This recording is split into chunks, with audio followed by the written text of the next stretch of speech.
येत्या शनिवारी आहे आषाढी एकादशी। या दिवशी प्रत्येक स्त्री पुरुषाने कोणते नियम पाळावेत? केस धुवावेत की नाही? उपवास चुकून मोडला तर काय करायचं? आणि ज्यांना उपवास करणं शक्य नाही त्यांनी काय केलं तर एकादशीचं पुण्य मिळेल? या सगळ्या महत्त्वाच्या गोष्टी आज आपण सविस्तर जाणून घेणार आहोत, त्यामुळे हा व्हिडिओ शेवटपर्यंत नक्की पहा। नमस्कार प्रिय बंध भगिनींनो, येत्या 25 जुलैला शनिवारी आषाढी एकादशी आली आहे। आपल्या हिंदू धर्मात या एकादशीला अत्यंत विशेष स्थान दिलं गेलं आहे। आषाढ महिन्यात 2 एकादशी येतात, एक म्हणजे आषाढ शुद्ध एकादशी तर दुसरी आषाढ वद्य एकादशी। यापैकी शुक्ल पक्षात येणारी ही एकादशी म्हणजेच देवशयनी आषाढी एकादशी। ही एकादशी वर्षातील सर्वात महत्त्वाच्या एकादशींपैकी एक मानली जाते। असं सांगितलं जातं की या दिवशी श्रद्धेने व्रत केल्यास वर्षभरातील सर्व एकादशींचं पुण्य प्राप्त होतं। म्हणूनच लहान मुलांपासून ते घरातील ज्येष्ठांपर्यंत अनेक जण या दिवशी उपवास करतात, विठ्ठलाची मनापासून पूजा करतात आणि पूर्ण दिवस भक्तिभावाने घालवतात। धार्मिक आणि आध्यात्मिक दृष्टीनेही हा दिवस अत्यंत पवित्र मानला जातो। या दिवशी भगवान विष्णू शेष नागावर योग निद्रेत जातात अशी परंपरा आहे। त्यानंतर कार्तिकी एकादशीला म्हणजेच देव उठणी एकादशीला ते पुन्हा जागृत होतात। या 4 महिन्यांच्या कालावधीला आपण चातुर्मास म्हणतो, त्यामुळे आषाढी एकादशीपासून चातुर्मासाची सुरुवात होते। आषाढी एकादशीच्या व्रतामध्ये सर्व देवतांचं तेज एकवटलं असतं अशी ही धार्मिक मान्यता आहे। म्हणूनच सर्व व्रतांमध्ये या व्रताला वेगळंच महत्त्व दिलं गेलं आहे। यासोबतच पंढरपूरचं महत्त्वही या दिवशी विशेष वाढतं। लाखो वारकरी विठुरायाच्या दर्शनासाठी पायी चालत पंढरपूरला पोहोचतात। विठ्ठलाच्या नामघोषाने संपूर्ण पंढरी दुमदुमून जाते। अनेकांच्या श्रद्धेनुसार पंढरपूर हे अतिशय प्राचीन आणि पवित्र तीर्थक्षेत्र आहे, त्यामुळे आषाढी एकादशीला या भूमीचं महत्त्व आणखी वाढून जातं। आता बघा, या दिवशी फक्त उपवास करणं पुरेसं नसतं। शास्त्रात स्त्री आणि पुरुष दोघांसाठीही काही महत्त्वाचे नियम सांगितले आहेत। हे नियम माहिती असणं तितकंच आवश्यक आहे। उदाहरणार्थ, या दिवशी केस धुवावेत का? उपवास चुकून मोडला तर काय करायचं? ज्यांना उपवास करणं शक्य नाही त्यांनी काय करावं? कोणते पदार्थ टाळायचे आणि कोणत्या सेवा केल्याने एकादशीचं पुण्य अधिक मिळतं? या प्रत्येक प्रश्नाचं उत्तर आपण पुढे सविस्तर पाहणार आहोत, त्यामुळे व्हिडिओ कुठेही स्किप करू नका। चॅनलवर नवीन असाल तर आत्ताच सबस्क्राईब करा आणि बेल आयकॉन दाबून ठेवा, म्हणजे असेच माहितीपूर्ण भक्तीचे व्हिडिओ सर्वात आधी तुम्हाला पाहायला मिळतील। आणि कमेंटमध्ये ओम नमो भगवते वासुदेवाय नमः हा मंत्र नक्की लिहा। भगवान विष्णूंची कृपा तुमच्यावर आणि तुमच्या संपूर्ण कुटुंबावर सदैव राहो हीच मनापासून प्रार्थना। तसेच व्हिडिओला एक लाईक करून आपला आशीर्वादही नक्की द्या। तर आता सुरुवात करूया सर्वात पहिल्या आणि महत्त्वाच्या नियमापासून। आषाढी एकादशीचं व्रत कसं करायचं याची योग्य पद्धत काय आहे? काही जण या दिवशी निर्जळ उपवास करतात, तर काही जण उपवासाचे पदार्थ खाऊन व्रत पाळतात।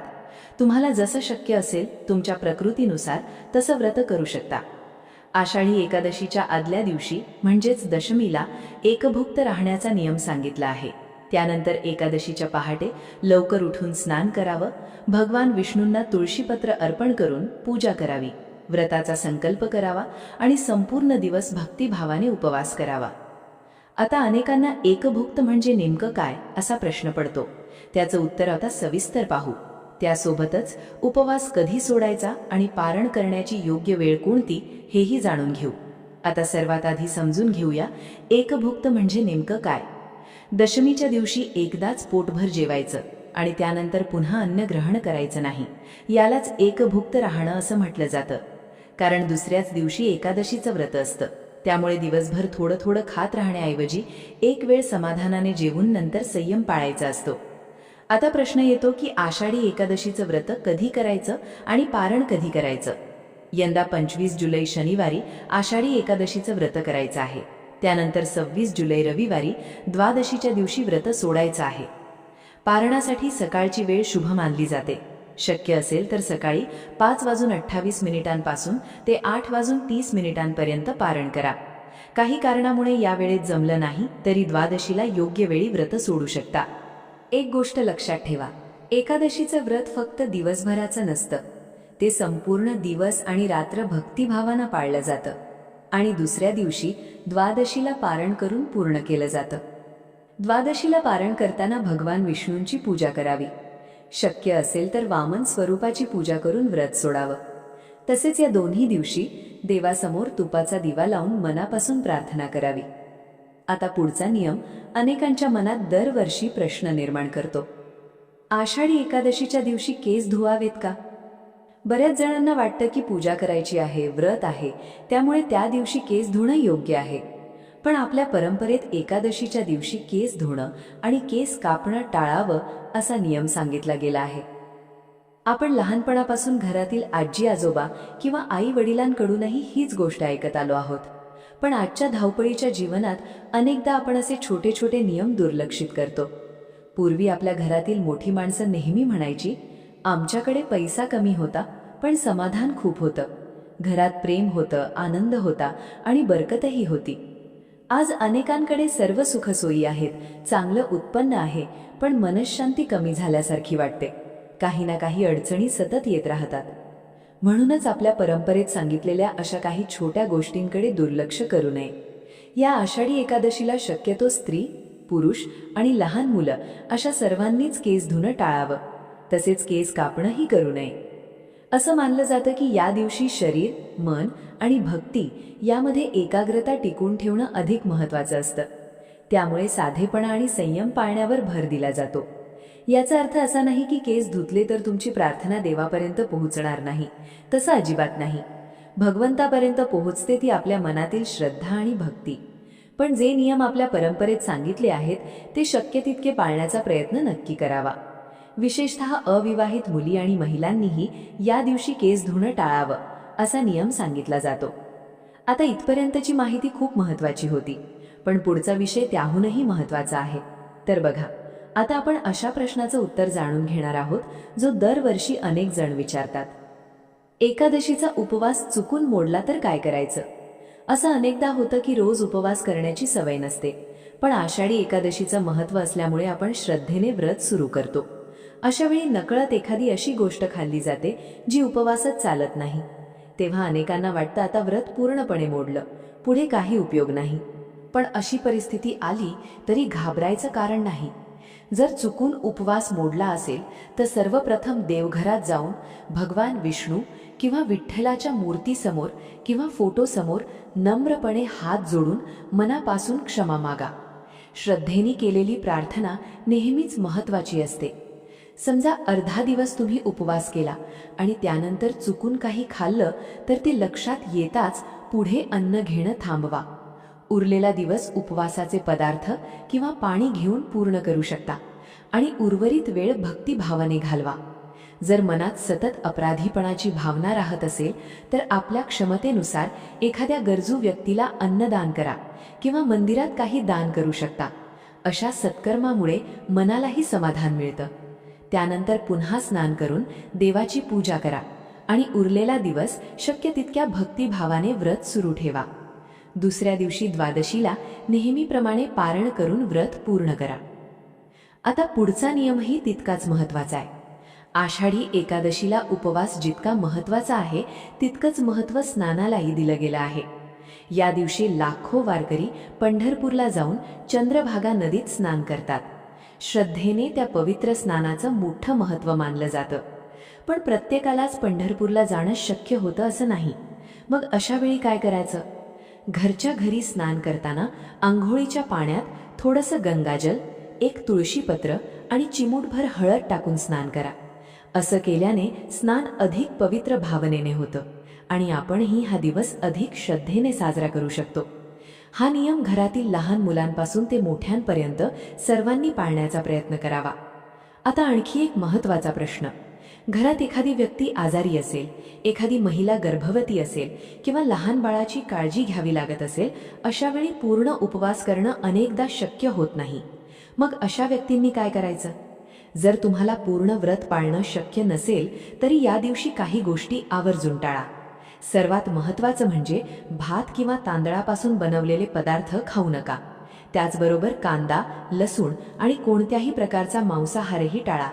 यासोबतच केस कापणं, दाढी करणं आणि नख कापणंही या दिवशी करू नये. एकादशीच्या दिवशी शक्यतो दिवसा जास्त वेळ झोपणं टाळावं.